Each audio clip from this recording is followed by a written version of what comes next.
Hello and welcome back to Jonah's boxing blog. Today this is one special story. We got Jonah and we got John Green, Welcome, John Boy Green. Yeah. And he's going to take us on a trip down memory lane today. So folks, this is going to be one good story. So John's going to start it off today. We've got some of his medals. We'll go through all that in a little while, some of the programmes. So John, do you want to just tell us in your own words when you first got into boxing and where you lived at a young age? At a young age, growing up, I lived on a lost city, Tipton. I think that's where I learned to fight. Took an interest in boxing. My dad didn't really want to take me at first. And his mate Dougie turned around and says, John, get your PE kit, I'll take you on the bus. And it ended up, my dad took me to Bilston Golden Gloves for the first time. Guess who my first sparring partner was against? Jonah. My first sparring partner. That'd be Paulie Chance with that, yeah, Paulie Chance. And we have a laugh and a joke about it because I keep telling everybody he beat me up. Yeah, Paul Chance were a legend. We're going to get round to a few words about Paul in a bit as well. Obviously, we know you two was very, very close growing up. The Wednesbury Whippet. What age was you when you first walked into Bilston Golden Gloves? 11. 11. Do you remember that for the first time walking in, the atmosphere? I do, because I remember Chana. And what happened was my dad knew the head coach, Teddy Hyde, and he went up to Teddy Hyde and he said, let him have the gloves on, see if he's any good, like. If he is, I'll bring him back. If he ain't, like, obviously I ain't going to bother. So I put my gloves on with Chana. We were in a ring, we was in a big room. And sorry Chana, but I pinned you against the wall, man. And then my dad says, he's all right, we'll bring him back again. And that was the start of it. That was the start of it? Yeah. Did you feel comfortable going in? Yeah. Did you feel comfortable going into the gym? Yeah, I just wanted to fight, man. That's what I wanted. I mean, down the lost city, on the corner of the house where I lived, don't know where people used to get the boxing gloves was on a Sunday. We all used to like, fuck out of each other on a Sunday. On the bottom of the street? Yeah. Brilliant. It's true. And in your first year at Bilston, do you remember how many fights you had? I don't know. Probably 9, 10. But there's another story for you because I was matched with a Wednesbury fighter, Jeff Sheldon, top fighter. I boxed him 3 times. I beat him the first time. He beat me twice after. At the end of the season, I'll join Wednesbury. Me and Jeff become really close friends. Cut a long story short for you. Me and Jeff, age 11 and 12, beat shit out of one another for 3 rounds. Years later, I'm best man at his wedding. Absolutely brilliant. Brilliant. And you remember when you first walked into Bilston? Yeah. Do you remember the equipment and the atmosphere and that? There was, I mean, to this day, mate, watching some of the pros upstairs in the ring, you'd know bingo clubs. You've heard of bingo clubs? Yeah. Billy Bell Nevis, Granville Allen. That was all there, man. That was just inspiration. You could sit there all day and night just watching them and learning. And that was all nice people. So you started boxing at the age of 10, 11. Yeah. Done your first year at Bilston Golden Gloves, and from there? Wednesbury, man. Wednesbury. How come? I don't know the circumstances. I really don't know. The fact that Jeff beat me twice, I think. Yeah. I'll show that one out. Yeah, we get to another club quick, you might learn. But remember you first walking into Wednesbury? No. It's special, man. Long time ago now. I mean, look. Who was the trainer there, John? My trainers. Yeah, my dad was a trainer. The Wednesbury? Yeah. Johnny Dixon. Johnny Dixon. Where's my godfather? Johnny Dixon. There used to be a bloke coming named Tommy Gantley. I think he's died now, ain't sure. Used to bring his son Alan Gantley. That's what I remember. Yeah, that's trainers. All my time as a boxer there, matchmakers. I've had Terry Dixon, Johnny Dixon's brother. He was in the fruit and veg. Yeah. I got a good story about it. And Terry Johnson. Yeah. got me some cracking fights, man. You got some cracking fights, really, didn't you? Matt, one week I was in Manchester. Next week I was in Bristol. Next I was in London. Brilliant. Yeah. As a kid, I was doing that. Yeah, when I was my best season was like when I was 17. That's when I got to the national final. I had over 16 fights in 1 year, and I was boxing international all over the place, mate. They win them all, but yeah, but you was there. they knew I'd been Representing. They knew they'd been in a fight. Good. Hey. I could box or fight. Do you remember what year that you went into Wednesbury? He would have about 72, 72? 72, 73. I wasn't even born then. You were either. Nah, year before me and you was born. 1974 was. Yeah. And did you have to have your medical at Wednesbury, or was there no medicals back then? Yeah, it was medicals. Yeah, you had to have your medical. How long after? Shall I tell you something about Jeff? My first fight when I boxed Jeff. When I was a Wilson. Jeff, back in them days, you didn't have to have gum shields. Yeah. Well, Jeff didn't have a gum shield. Well, the ref stopped it only because all his mouth was bleeding. All like I was beating him. So he had none. I went into the dressing room after, and I give Jeff my gum shield. Yeah. Fair play. He still beat me up twice after. How old was you when you went from where's it called? Bilston, yes, to Wednesbury? 11. Yeah. I was only at Wednesbury a year. At Bilston a year. I was only there a year. And I'm a Bilston, yeah, when you first fought, you was how old? 11. 11. 11. So yeah, when at Wednesbury, you'd have been age 12 then, wouldn't you? Yeah. Yeah. Remember your first season at Wednesbury? Or your first few seasons? I remember more or less all my seasons. Who was the trainers there? Wednesbury. Yeah. There was Wilkes. Wilkes, was he? Lenny Wilkes. Lenny Wilkes. Yeah. Lenny Wilkes. Anyway, I've got a nice story about. He's a great bloke, wasn't he? I've got a nice story, man. Yeah, I can remember just like this bloke named Tommy Gantley used to come in at Alfeld. That's all I can remember at present. Where was Wednesbury boxing then? Was that Rodale School then as well? Yeah. So even right back to the early 70s, it was at Rodale School? How many days a week was it then? 3 days a week. And you had the options on a Sunday morning. Yeah. Sometimes what I used to do, well, once, like, I don't know what it was. I must have been like 16, 17. Because Chana was living just off the Asda down Tipton. And I called for Chana. We run to the gym. And then we run back. I dropped Chana off and I had to do that extra off and one of them. He was fit. You was fit back then. Do you remember the Actually runs? fit, didn't you? Hey? The runs that you used to do then, was that up like Rodale School, turn left or right? Yeah, and up the canal. You used to go up the canal? And up the canal. From the bongs. Yeah. But just my normal morning run is where I live. My dad lives just down the road from Tilted Barrel. I've got to turn up towards Dudley, up to where the pie factory is. Yeah. Turn around and run back. That was my easy run. That was your easy one. What was That's your a hard bit of a one? judge, isn't he? I never done many long runs. It was all like sprints and like stuff. Fast ones. Little fast I sprints. was fit. I was fit anyway. I was only like 51 kilos at 17 years of age. Kilos. I was 70. No, 60. I boxed to 54. I boxed to 51, and I boxed a couple even at light flyweights. But How heavy was you on your first fight? probably about 3 stone. I think I was 4'11" or 4'12". You was tiny on your first I was fight. 3 stone 3. I was under 5 stone.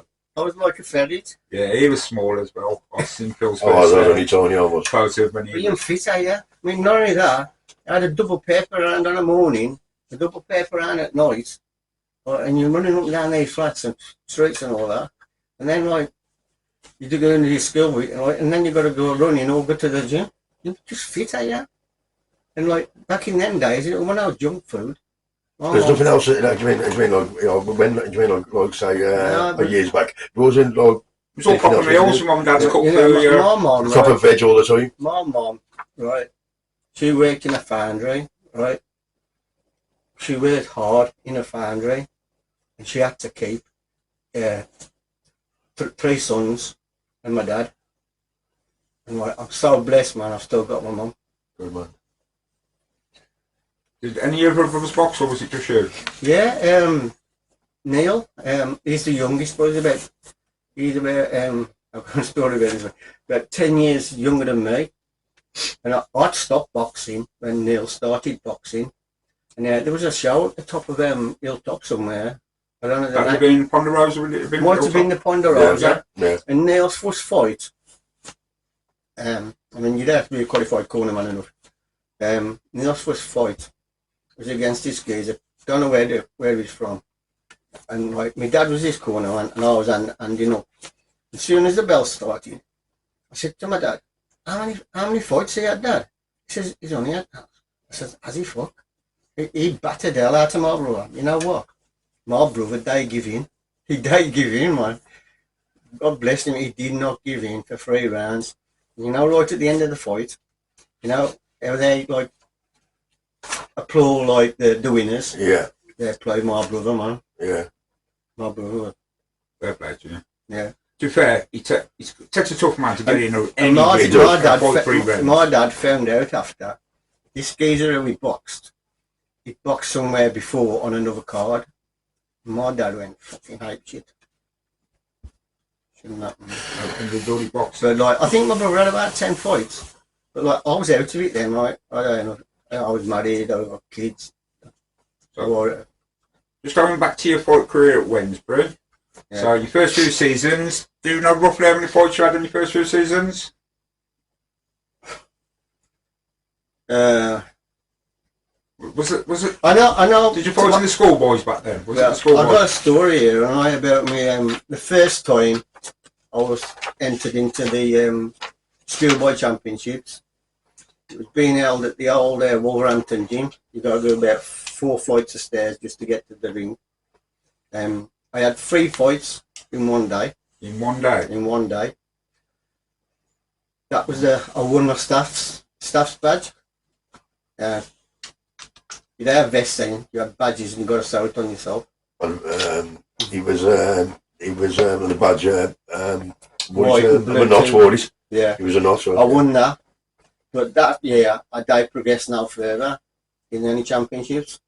But after that, almost every other championship I entered, schoolboys, Yeah. junior ABAs. ABAs, NABCs, I'm almost every time won the Midlands. And you reached the quarterfinals. Yeah, I got to a couple of quarters, couple of semis, got to a final once, I come second. I thought back in them day, even if you got to a final and you come second, you get a winner. You get picked for England. Yeah. Oh, did they never picked me. No, I never got picked for none of it. So I don't know. You remember what schoolboy titles all through your amateur career up to the age of 16? I won them nearly all. You won them all? I got Is any of these trophies here from them days there? Well, yeah, look, you got to show this one first. This one is the first trophy I ever had, 1972, with a boxer on it. Right? 1972. 1972. Fantastic. Okay. Well, it's that flimsy. The legs kept busting off it, right? But my dad persevered about 5 or 6 times to solder the legs back on.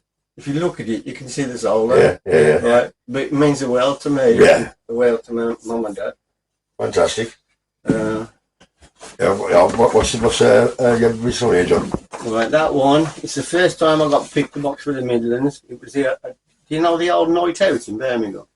No. I have heard of you. Yeah. Was that Big Birth? Anyway, Big Birth Birmingham? picked for Irish Select, we boxed Irish Select. It was me and Mohammed Yunis picked from Wednesbury. Oh, yeah. But like back in them day, Mohammed Yunis, he was like Good boxer, wasn't he? He was already like a top class international boxer. I was 17. I was zooming to it. And that was Frankie Sullivan, that was. Frankie's a good bloke, he picked me a couple of times. Got it? Yeah. That's that one. You want to get my Rolls Royce? Yeah. Yeah, this is the one. Not very often for I had one of these. you get to win a Rolls Royce at boxing. It was You got that, Ed? Now, this is the ultimate gift. the boxer of the night at Park Hall. Park Hall also. Always closes there, wasn't he? The radio still works. Look at that. And the radio, let's have a little Hey, switch on, John. Bill. Go on, mate. Bear in mind, folks, this radio is older than me. Oh, just radio, John. I don't know. So, It would have been It's- around 1975 or 76. Oh, it's about the same age as me and Phil then. yeah, Classic. a classic, Definitely a yeah. future classic. A classic one- year for a I classic. bought this one. You pick it up in a bit. Right. Trophies today, man. I made of plastic, are they? Yeah. This was on it. This was a boxer of the night. It's solid silver. It's all marked and it's proper marble. So, Feel it? oh, I so can what see I the see weight that. in that from here. Bring it up to the camera, Phil. Let's bring it up. Let's get the folks at home to have a look at that. Look at that, folks. Solid silver. I've got a cabinet at home. I'll keep them all in. Fantastic. A lot of boxers now, we've spoken to a lot of people never kept their trophies. And to be fair, That cup there, if you look at it on there, what happened was 1976, 1977. I See won. there, 76, 77. I won the best boxer of the year for Wednesbury. Well, I had this big massive like FA Cup thing like this, like, and at the end of the year you have to hand it in, Yeah, turn it back, yeah, and they yeah. give me that one in its place, and the medal, Oh, this one here. Now, who did you this? Bobby Charlton, Bobby Charlton. Oh, Bobby Charlton that was. NABC You got it? national finalist, do you remember what year that was? 1977. 1977. I was in my nappies then. 1977. I got like one room. I bought a cabinet and got lights in it and stuff. Just like I lost everything, man. I lost everything in my life. You know, when you was back younger, do you remember some of your toughest fights you had in your amateurs up to the age of about 16, 17? Does anybody like to mention? Jeff Sheldon. Yeah, you mentioned yeah. And he's come from Wednesbury and he lives round the corner. No, we're going to get him back. We've got it on the scrap. I don't know. Jeff, if you listen to this, we're in Richard Williams Road, so we're not too far Rocky away Heights. from you. No, Rocky Heights coming your way. his health ain't too good. Like God bless him. Oh, we're giving him a frame. all these years we've kept in touch. He'll have a go on every hours. This is part of the reason why we've done this page, was Yeah, I say to when get everybody all back He together. won the Nationals the year after me, and he went to East and West Germany with the England team, Frankie Sullivan, with Frank Bruno. Now, Jeff's always liked to drink. I think he still does now. He reckons he got Frank Bruno pissed and off the team. Classic. Yeah, I love Jeff and his Mrs. Sheldon. I live about 2 doors away. Yeah. Do you want to tell some of the stories back when you was younger? Some of the things you got up to with the lads who was boxing? I suppose you all got up to a bit of mischief back in the day. Yeah, I've got one good one for you. It was in the close season. And you know, the canal from the gym? Yeah. The canal. There was me. I might mention some names now. Yeah, you can mention Oh, crack 'em all out. There was me. There was Jeff. Mickey McKerney, Johnny Monk, Beaky Beesmore. We got my old ridge tent, like a army tent thing, miles and miles up the canal. Pitched it on this farmer's field. I don't know how long we was there. And we was going to the houses to get water and stuff. We was diving in the canal. And one afternoon, his fucking tractor come past, right? And he sprayed all his stuff on my tent, right? And told me to piss off, like. So we packed the tent. Anyway, thought nothing of it. That was the end of that camping session. Anyway, next time I come to under the tent, my dad's tent, it was all fucking rotten. It must have been the stuff he'd put on that farmer. Oh, the peroxide stuff, but that's where Jeff will remember that. Yeah. McKerney, he was a character. Do you know Mark Hickman? Yeah. Mark Hickman was a good lad. Good friend. All them names, man. Because, like, when I lived down Tipton, I spent most of my time over Stonecross, Foy Park. I used to get 2 buses to get here, 2 buses to get back. If me and Jeff was in a championships, say on a Saturday, and like the fights go till like the afternoon.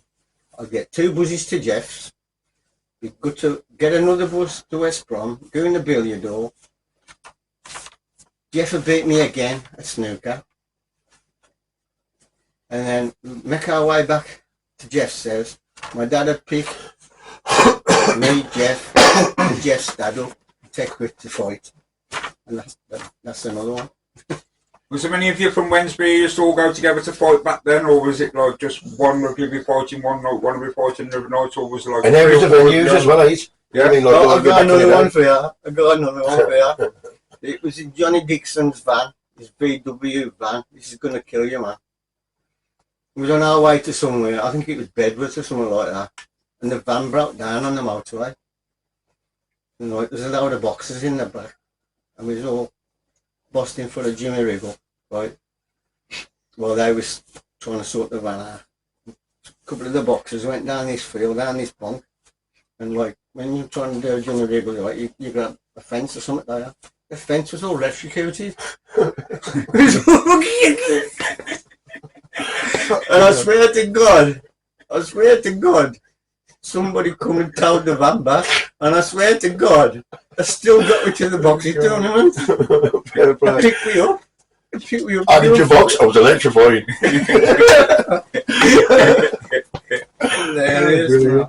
Some of the things I'd say that back I'm in the the day. best days of my living. It was like the venues back then, John.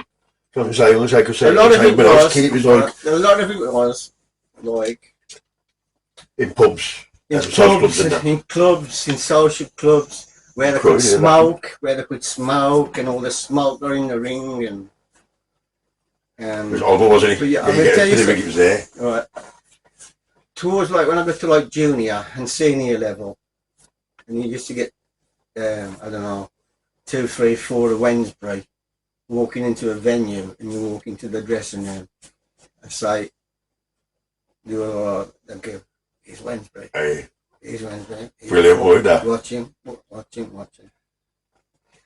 I done my first senior season. My first fight was against a well-established boxer, Robert West. He was the Midlands ABA finalist the year prior. And he was from where? Aston Oh, Manor. yeah. And I decked him in the second round, but I won on a unanimous. Well, he wanted to retain all season. But I was so busy, I was in the championships. Right. So we had a retain at Aston Manor on his own show again. I swear that one clipping says Robert West is matched with. Yeah. And I went to the show in my pinstripe suit, right? So I turned up through the dressing room in a pinstripe suit with a kit bag, and he was sitting on the floor watching me walk in. I must have blown his brains. But I had him over 4 rounds, Yeah. 2 minutes, because they must have thought, like, because of his experience, over 4-2 he's going to beat me. I beat him again. Right, watching one. Brilliant. What year did you have to start legally wearing gum shields then? Yeah. It was long after. It was long after. All I can remember that one is because, like, Jeff, my mate, the only reason I stopped him was because, like, his mouth was all bleeding, and I'll give him more gum shield after, and there was no, like, moulded gum shield. You just think you've got That's just one of them ones. I'll hit yourself with your teeth. And you know at the back, like, you got to chop. Yeah, cut into shape. And but I don't know. But I never boxed in a neck guard. I sparred a couple of times. Well, I wasn't there, John. Well, I had to know. this is another little story for you then. When I got to about 15, 16, I started to spar with some of the big lads, the senior lads at Wednesbury. And it was a chap named Gerda Singh, and I bought an head guard off him, second-hand head guard, and a second-hand one of them off him. I think I must have given him a tenner. That's about the only time I ever bought a head guard, but you needed one when you were sparring Mohammed Juniors. Yeah. I boxed at uni, so I did as well. Yeah, but There's his brother as well, he's from Yusuf. Birmingham. Yusuf's a lovely bloke, mate. I'll get on with you. I've contact with Yusuf, Mohammed Yusuf now. Remember your first boxing boots? Aye. Your first boxing boots? Yeah, you got me again. No, I no. got you there. Me again. Back in them days, they had no like rubber soles or anything like that. My first boxing boot was black leather bottoms. It's got like a little stripe down, but I painted it red. I painted it so they looked a bit smarter. Before you got in the ring, you had a resin box, square tray with resin in it. Well, My dad used to get a knife and scrape the bottoms of your boots for grip. for the grip, and like you're doing your resin box, and then you get in the ring. Right? Fantastic. Was it all unwrapped then the same? Or just you straight don't on with the have to have gloves? run wraps. Don't have to have run wraps. No unwraps, really? No. Did you saying about the egg guards back then? You've done a bit of sparring with egg guards? Yeah, as I got like to like 16 and 17 years of age, because I was sparring with like Mohammed juniors and quite a few of them, like them blokes, and some of them did, I mean, when I like to think I was a decent fighter, I don't hold back. I don't hold back. Was they a lot older than you? Or? Yeah. How much older, John? I don't know. How old was you? So when I was 15, and I was sparring the likes of Mohammed juniors, he must have been about 19 or 20. He'd have been like A bloke. It's like my first season. Because back in them day, you only have to be 17, box senior. Now it's 19, isn't it? Yeah. 17. I was boxing blokes. I At was like 17? fresh out of school, Yeah. That's what I did, straight man. out of school. I was boxing blokes and beating some. Well, most of them. And that what year was that? 17? You'd have been mid-80s? 82. No, before then. No, Then was 80. my last fight was 79, something like that. about 78, 75, 76, 77. 77. You got any good memories from back then? Some of the lads that you fought? Can you remember some of the other lads you fought? Yeah, one of the toughest fights I had. Just turned senior again. Was at the Park Hall. At fetched the team in from Repton. This is another story. Team in from Repton. John Seymour or Joey Seymour. And well, all of my career, 80 odd fights. I never had a cut eye. Never had a cut eye. He cut my ear. Have you ever seen that ear bleed? Man, I was plastered. The ref was plastered. The ring was plastered. Ref come over to my dad. How did he cut you? I don't know. Yeah, with a glove. I don't know. Might have been the side of the. Yeah. That's how I can think. Probably. Anyway, Laces. ref come over. He says to my dad, "Do you want me to stop the fight?" Dad says no. And the paper clipping says something like, "The Wednesbury lad met the Londoner hook for hook, jab for jab. The Londoner had to give way." Did you win? I beat him on a unanimous, Brilliant. but they don't publicise this. In the dressing room after the fight, because he was a grown bloke. I was just out of school, 17. He wanted to have another go at me in the dressing room. And like, I was going to back down, but my dad had to pull me out of the way. That's right, you boys. So he come actually into the dressing room. Yeah, as we both going in the dress, it's like at the Park Hall then, like it's like one big dressing room, but like split into two sort of thing. And like he must waited to come into the dressing room and like set on me like, and I was having to go back. Out of bitterness, that was, John? Yeah, And he kept shouting something like "fucking kids, fucking this, fucking now cotton." And you got beat by a kid, mate. Yeah. Hey, yeah. That was a good win. That's got to be one of the hardest fights I've ever had. And I was only 17. How old was he? In his 20s. Yeah. In his 20s. How many times you ever got put on your arse, John? Once. Once. Do you remember who it was? Yeah. Little Rocky Roberts. Little Rocky Roberts. And how old was you then? I don't know, about 18, I think. You remember the venue, where it was? Walsall Town Hall. What happened was, I went out, I was boxing his head off. And I thought, the ref's going to stop this in a minute. Fucking did, they stopped me. Rocky caught me on my temple. And I went down, I got up a tape, but the ref wouldn't let me carry on. But if Rocky catches you, mate, you've gone. And I see Rocky occasionally in Bilston, and we have a good laugh and a banter, you know. But then, he was about 5 years older than me then, though. But, you know, with true sportsmen. Yeah. And, you know. A gentleman, ain't you? You know, and I tell people the story. You're honest about it. He clipped me on the temple. I went there. I got up. Right, the ref wouldn't let me carry on. End of the fight. But with Rocky, I think he'd either knock you out or get stopped. Yeah.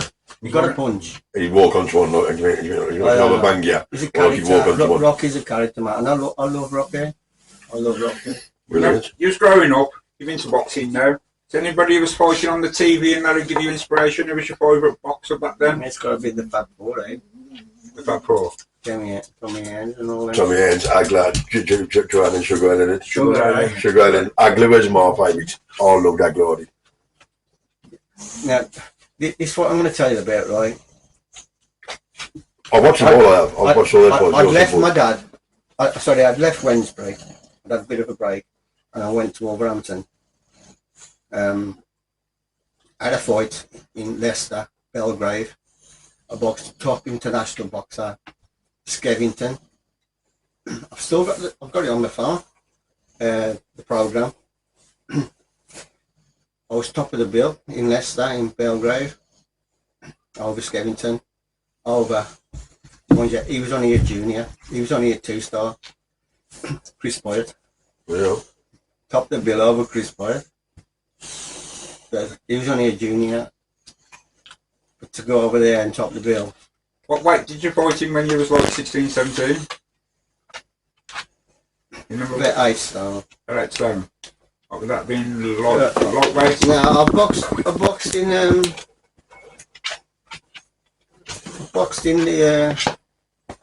when I boxed in the national finals, I was under 51. Under 51 kg. That was not my way. Well, yeah. So, what's that? 8.5 that? No, yeah, that everything. Hey, what's that? 8 stone. 8 stone. 8 stone. What would you say was your greatest boxing victory, one that you enjoyed the most? Or was there a few? There's lots, and the first one as a senior over that Robert West from Aston Manor. I put him down in the second round, but he got back up. And to win like Boxer of the Night on his own show, Yeah. you know, at 17, and he was probably about 24. Did you ever get any pocket money back then? No. I got like for fighting and that. Did you ever sort your little drink out and that? I think when I went to Wolverhampton, I might have had the odd little bit. But never at Wednesbury, never. Did you have much family support from when Not you started really, boxing? not really. My mum come to see me once. She spent half the night in the toilet. Exactly the same as my mum. He said Exactly the same as my mum, didn't it? No, you never had no real support. And the first round, he was in the toilet, my mum. You never had no real support back then. And your friends used to come and watch you and cheer you on and shout? Not really. I've got one for you then. You got me again. Wednesbury put a show on at Williamsworth High School. Okay. And I was matched up with a lad named Kevin Bakewell. I boxed him a few weeks before. I had the decision, but I thought I was lucky. And he matched me up to fight him on the school. And they're like, you got all the other school, like PE teachers had the school down at the front and stuff. And like the stage where all the so-called like cock of the schools was, like, you know, cock of the schools. And I beat him easy, man. The other kids at school never bothered me anyway. And I've always been quiet. Keep yourself to yourself. I never go around bragging. And I don't think it was until like the last couple of years at school people knew I boxed. I never went around bragging. But you're confident. A lot of boxers though, do you know,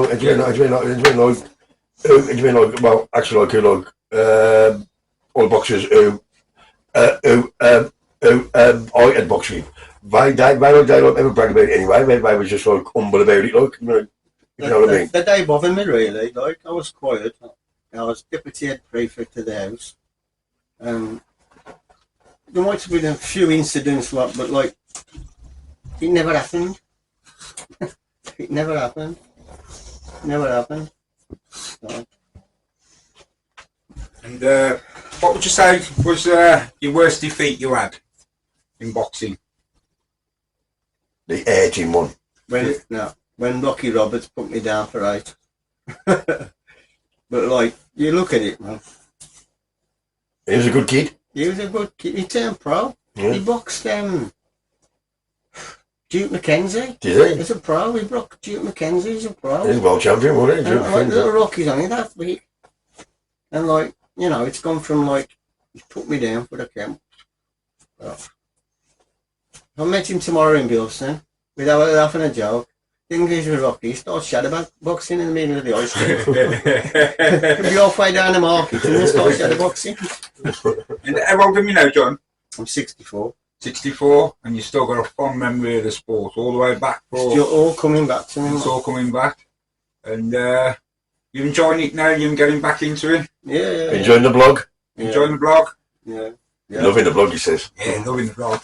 This is John, believe it or not, he's our top contributor on our page at the minute, and he's helping getting the stories out, and he's making all these people, all their memories are all flooding back, and they can't remember some of the fights actually fought on. And now these cards are all showing up, these fight cards. It's like, wow.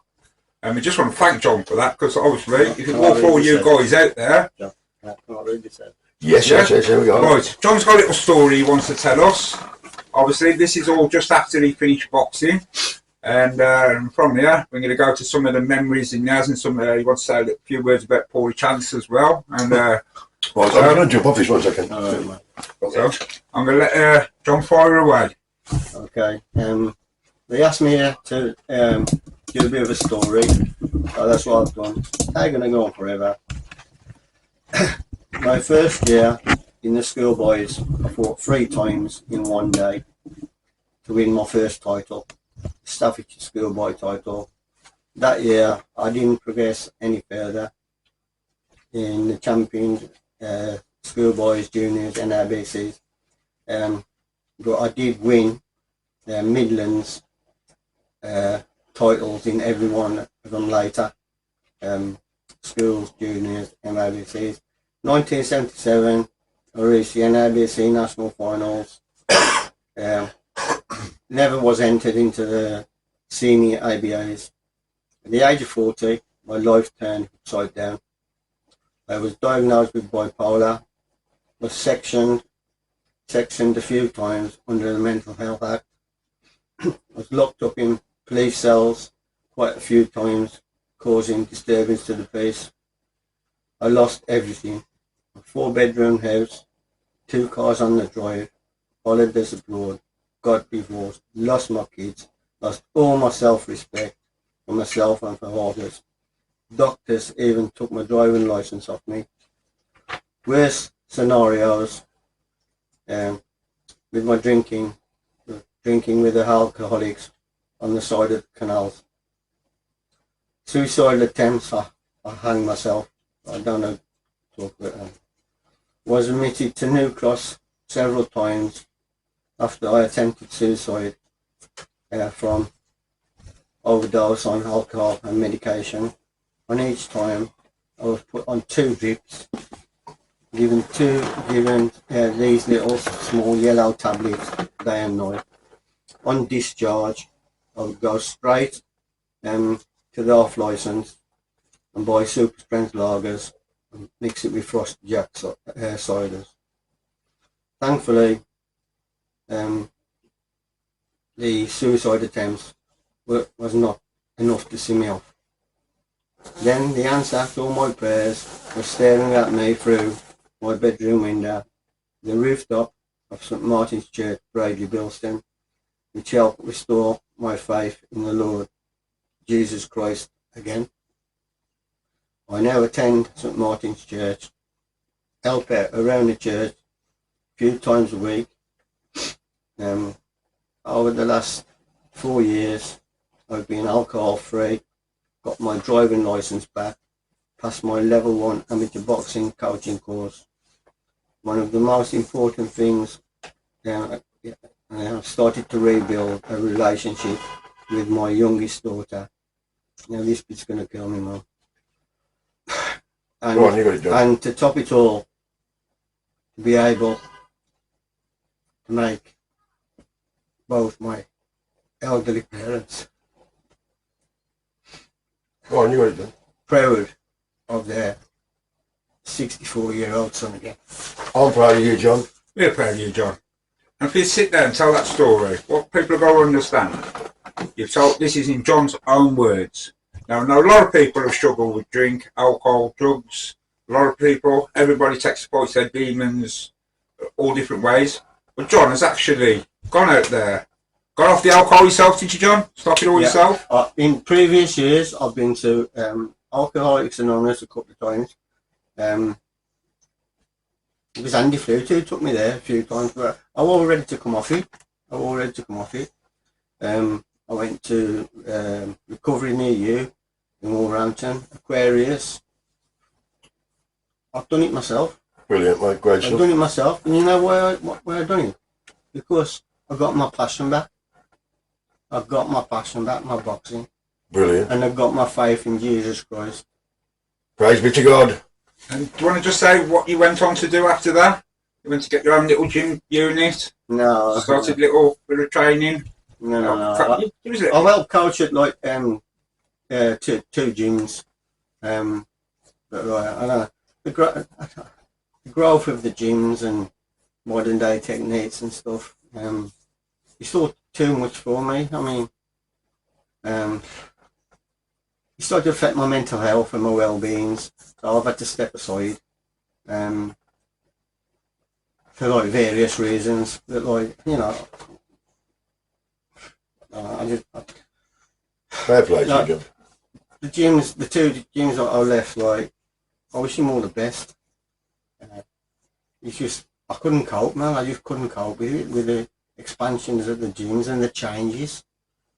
Modern life. Yeah, and I have started to help out with them.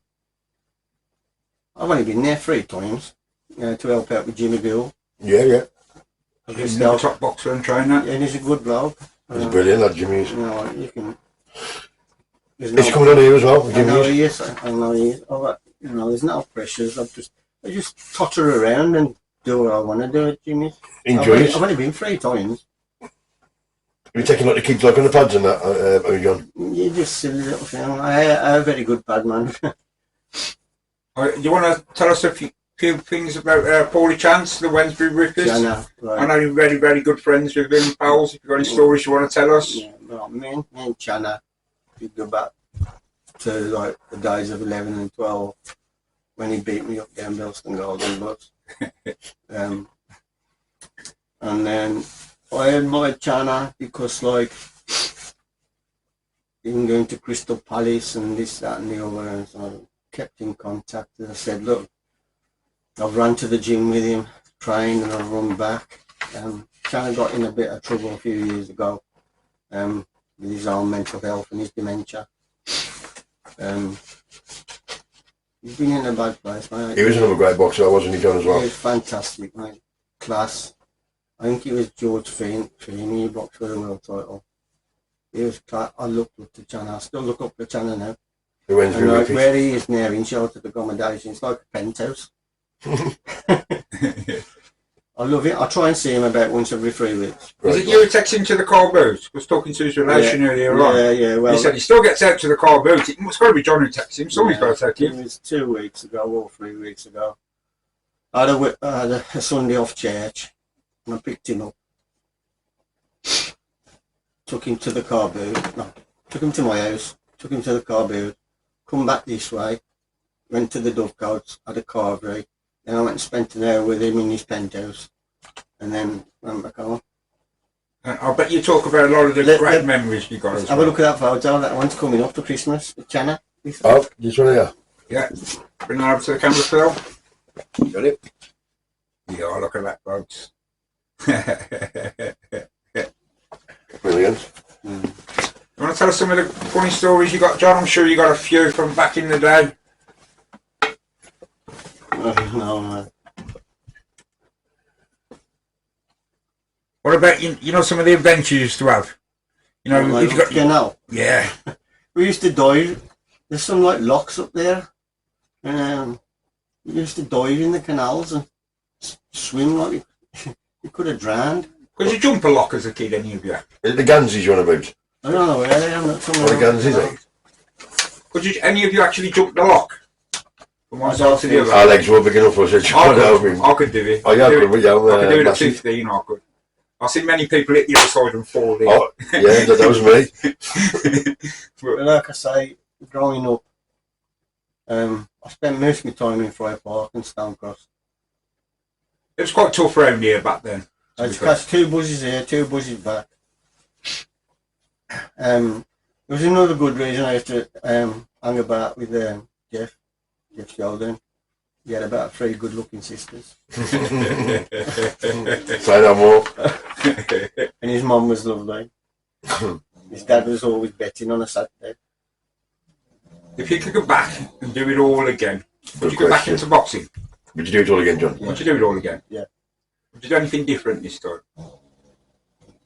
Or would you just like to leave it all outplayed out exactly the same? Obviously, you'd do it different because you would have learned by your mistake, Yeah. wouldn't you? Like, You'd have done more. Like Phil, when we interviewed Phil, he was lazy. He didn't like to train. He didn't like to go and do his running. They'd actually come and have to come looking I for don't like him. my runs. You don't like your running as well? I don't like my... I mean, not, I'm gonna... My dad will kill me. When I used to run from, like, Tilted Barrel up to, like, Madower Rocks, I used to get that far. I used to run back. But I did do a pep around the north. But what's some of your fondest memories over the years? Obviously, you're boxing, you met a lot of friends. I mean, when we got to the final, this is another thing. When we got to the final, it was a big, massive posh dude. Like, Daddy Donna's dad, yes, the one at L. Spencer. And I remember I could take 2 visitors. They give me 2 tickets to take 2 supporters. I took my uncle Brian Duffield. He won a schoolboy national skills in 1956. Oh. He's still alive, and I still look up to him. And I took Terry Johnson, my matchmaker at the time. And I remember Terry moaning about the price of a cup of coffee. He was too posh. And he got it all, during like, every meal after that, you know, had for free, he did anyway. So, Yeah, he was a matchmaker for, was he just for match for Wednesbury or was the he Old Midlands. For the Old Midlands. The Old Midlands in the end, wasn't he? He was, he was, but like over Terry, he was like really, really good at his job, wasn't he? He was, do you mean, like, we didn't have any easy fights. I mean, like I'd say. I boxed the national champion in Wales 1 minute, I boxed the national champion in London the next time. What would you say your favourite venue you ever went to box at? Obviously you travelled the country.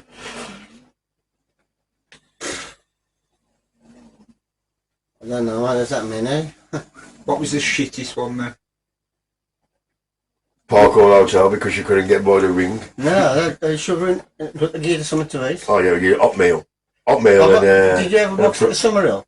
You had a meal there as well. No. I done an exhibition with Mark Hill there. Mark Hill's older and bigger than me. I boxed at Park Hall about easy 15 times. I boxed at Park Hall. Easy. It was shit. The meals was great, though, wasn't The it? meals was great. You couldn't. I got You another couldn't one. see the smoke. I got another one for them. Park Hall.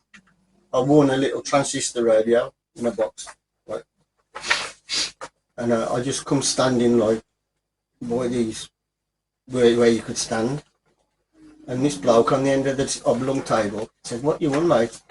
I says, "I won a radio." I said, "Let me have a look." I give him this little box with the radio in. He says, "Leave it with me." He says, "You thought I'd show my mates?" Yeah. Well, as a kid, I said to Dad, I said, "That bloke's having a fucking radio off, mate." And he said, "Go and get it back then." And I'm like to this bloke. So when you go back in your locker room or whatever, I opened it full of like tennis and stuff. Because them days you exboxer, you don't have anything at all, man. Yeah. And show my dad that this is already quick. I must have been 100 quid in there. You took his? Yeah. Yeah, fair play to you, mate. Yeah, I job, do you? Yeah. Remember, what was I going to say, there were some of the trainers back in the day, who would you say was the one who put you through the paces the most? Who's the most memorable? All of them. Yeah, my dad. Yeah. Who pushed you the hardest? Lenny was like, I found him very loud. Yeah, he was very very calm then he was. Very calm, but like, and he had a calming effect on you. Can't think Always on chewing gum, wasn't he? Always chewing gum, always. Love the bloke. He's a great bloke, wasn't he? It would have been the tough trainer back then, like that. Get it done, come on. My dad, but you know what? Even though my dad was my trainer, my dad never gave me coaching at all. And there was times at the gym, right, and he's coaching the other boxers. I'm thinking, what's going wrong here? I'm his son. he was loving it, like, he thought more of the other boxers than he did me. That probably more true, though. Probably more like down the lines, like you don't want to be showing like any favouritism. Would probably be the best thing, I'd say. The hardest sparring partner I ever had growing up was my army juniors. I sparred him from a baby. All the way through,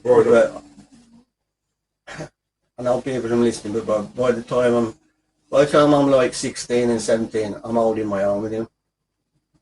And he was ready to turn pro then. He ain't very well just like he's got dementia. But Eunice is his brother. Eunice is a nice lad.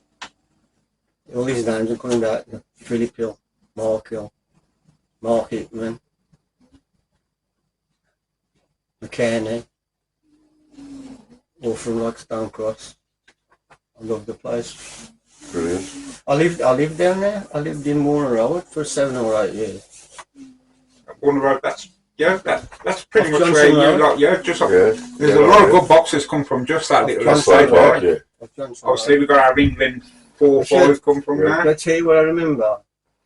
Not long after I'd moved there, now Kenny Jinks. Yeah. He just turned pro, I think. And he must have catch me at the end of the drive and asked me to go sparring. I still got no fucking chance. me and Kenny are good friends today. And he's got the pub, hasn't he? Yeah, Kenny thinks the world. Kenny thinks the world of my dad. It's good, man. There's nothing like it. How old was you, John, when you packed him in? She was, you wore like, how old was you? Only young when you packed him, wasn't you? I was only 21. And yeah, because of being on the alcohol, was it? No. Oh yeah, just no, I got married at 19. Right. I got married at 19. Too young. You got bills to pay. And you had to work. You get back on the way. I was working weekends, mending cars. I was a mechanic. And for like, I'd done like a year and a half with my dad at Wolverhampton. I sat some good fights though, but I was playing boxing while living it. Yeah. And the last fight was in Birmingham. The missus come to see me that one. Amateur, this was it? Amateur. Yeah. I never lost one. And that was it. I was against an Irish bloke. How many fights did you do? I had at least 85, 86. And have you been into them? Would you say? I don't know. 70. Yeah. 65, 70. Yeah, You never lost money over your years. 65, 70. Like, yeah, in them days, like, you'd win 3, you'd lose 1. You'd win another 3 or 4, then you'd lose 2. I think the biggest streak out was about 6 or 7. And that was schoolboys, home shows, local shows, bit of a mixture. championships. I've got loads of the championships. I've got loads of championship, Midlands championship. I've got them at every level. Schoolboy, junior. In the championships as well, yeah, you'd always win like a trophy and then like something. I never had a certificate. I never had a certificate. You get a little badge what you stick on. Yeah, we had like the badges, but yeah, you put on your shorts, your certificates, and the trophy we used to get. Yeah. Like championship wise, like more or The less. medals basically, wasn't it? More or less. Every championship, schoolboy, junior, and ABC. I always won the Midlands. Yeah. Couple of semis, couple of quarters, finals once. But I don't tell people as I lost in the final. I tell them I come second. Yeah. You did. You come second.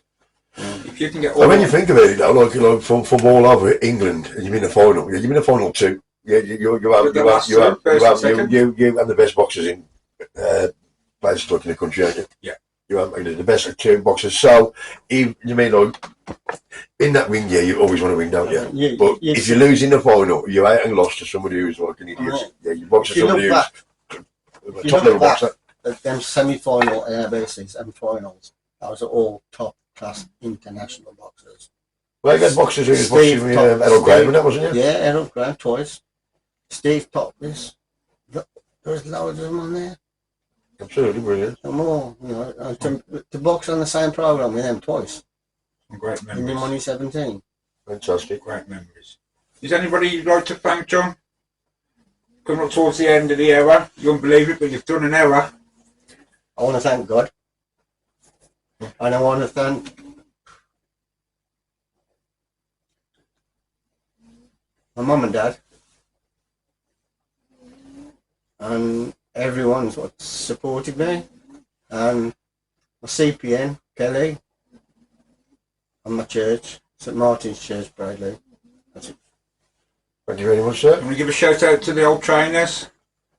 And while we're watching this. Your muckers, any of your mates? I think I'm done. You warm your ass. Right, we're coming towards the end of the interview, folks. I've enjoyed it every single bit of it. Quite a bit of an emotional story from John. Some good fun parts. And so glad to get John on today. He was a little bit nervous, but I think he's done this very, very easy. You've done yourself proud, mate. Yeah, I'm going to pop in just now. You have done yourself proud. This will be on in a couple of days for you to see. So I'll see you first. Yeah. So, just I'll see you first. Right, I just want to thank everybody for tuning in to John's story. Thank you all for tuning in. And Phil, and do you want to just give the last bit, Phil? Like and share, subscribe. Yes. Can you all please like, share, and subscribe to Jonah's Boxing Blog, please? Let's have this running, and let's just so actually, for people like him here, John, he's an awesome bloke. And just can you all please hear and share what he has said? Thank you very much. Can I thank you two people here? You're welcome very much. John. Thank you very much, John, for coming on. And you don't get me often on camera very often. And he's on camera. Thank you, John. Pleasure. I just want to thank everybody for tuning in again. Yes, thanks for tuning in, folks. And don't forget, we've got some more amazing stories coming up soon. Andy Lenton coming up next week. And Cola is coming up in a few days. So, just until we're back again, see you all again soon, folks. Thank you. Anything else?